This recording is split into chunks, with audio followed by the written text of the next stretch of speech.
Praise the Lord. ரோமர் 12வது அதிகாரம் 15வது வசனம் சொல்லுது, சந்தோஷப்படுகிறவர்களுடனே சந்தோஷப்படுங்கள் அப்படின்னு. இன்றைக்கு நம்ம கூட இருக்கிறவங்க, ஃப்ரெண்ட்ஸ், சொந்தக்காரங்க, யாராவது ஒருத்தங்களுக்கு நன்மை கிடைச்சிருச்சு, இல்லை அவங்களுக்கு ஒரு ப்ரமோஷன் கிடைச்சிருச்சு அப்படின்னா நம்முடைய மனநிலைமை எப்படி இருக்கு? கொஞ்சம் யோசிச்சு பார்த்தோன்னா நிறைய நேரங்கள்ல பொறாமை வருது. ஆனா வசனம் சொல்லுது, எளிமையா சந்தோஷப்படுகிறவர்களுடனே சந்தோஷப்படுங்கள் அப்படின்னு. எதுக்காக அப்படின்னா, உங்களுக்கான ஆசீர்வாதங்களை நீங்க பெற்றுக்கொள்ளணும் அப்படின்னா, நீங்க வாழ்க்கையில வெற்றி பெறணும் அப்படின்னா, தேவன் சொல்லுகிற இந்த கட்டளையை நீங்க கடைபிடிச்சாகணும்.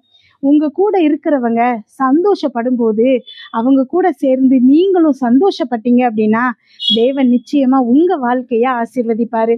உங்க வாழ்க்கையில தேவன் நிச்சயமா வெற்றியை தருவாரு, உயர்வை தருவாரு. உங்க வாழ்க்கையிலையும் நிச்சயமா சந்தோஷம் உண்டாகும். ஆமென்.